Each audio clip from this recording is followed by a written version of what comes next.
Before I even had baby T, I was already stressing about how I juggle my career and motherhood. I was working remotely in Amazon, and even though I loved my team, the role itself just wasn't doing it for me anymore. At the same time, I was really anxious about how I was going to balance work and being a mom. In this video, I'll walk you through how I balanced remote work, breastfeeding, my baby's needs, and why I ultimately decided to make the big leap and leave my job for something more flexible.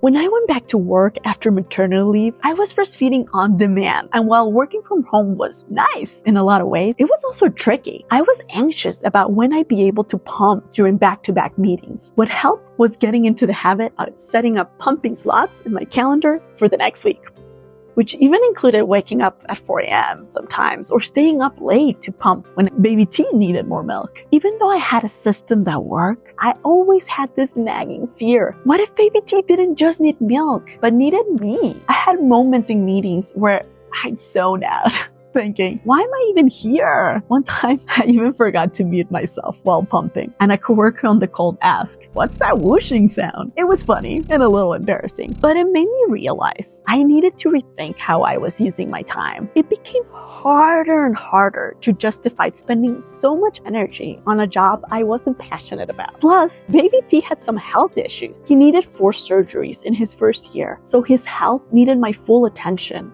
And as the months passed, I realized it wasn't just his health. It was my own mental health that was at jeopardy. Before becoming a mom, a lot of my colleagues who were moms themselves had told me, you'll see, you're going to become way more productive at work once you have kids. And they were right. I was more efficient, but I couldn't justify spending my limited time on a role that didn't align with my values. For more relatable parenting tips that are well-researched yet to the point, subscribe to my channel, Raised by Intuition. I've been thinking about quitting for a while, but honestly, I was scared. What if I couldn't get back into the workforce later? How would I feel losing this part of my identity? I knew my partner's job could support us financially, and I was grateful for that. But the fear of leaving my career behind held me back. But then it hit me. How am I going to tell baby T to be brave and take risks if I'm not willing to do it myself? Kids learn by watching their parents. So I knew I had to lead by example. That same day, I put in my 3 weeks notice and decided to go part-time with this YouTube channel.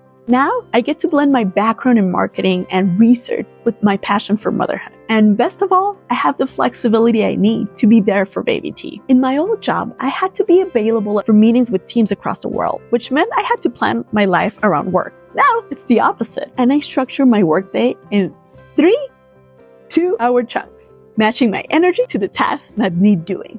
For instance, in the morning slot, I focus on household tasks and light work. The afternoon slot is for focus work. This is when I tackle tasks that need my full attention. In the evening, I wrap up any loose ends, or if I'm on top of my priorities for the week, I spend more time with my family. This system really helps me stay productive without burning out. And if we have a doctor's appointment or something else, it's easy to shift things around. Between my work slots, I make time for what matters the most. Spending time with baby T. One of my non-negotiables is doing the sun salutation with him around 7 a.m. We both love yoga. I enjoy putting him down for his noon nap, and every other afternoon we do an activity before bedtime, like going for a walk or setting up his sensory table. Now I focus my time on what matters, or at least I try to be intentional about it, and letting go of what does not serve me, like mom guilt, has made all the difference. If you've ever felt weighed down by mom guilt, check out this short skit. I promise that you will laugh while learning research-backed tips for overcoming mom guilt.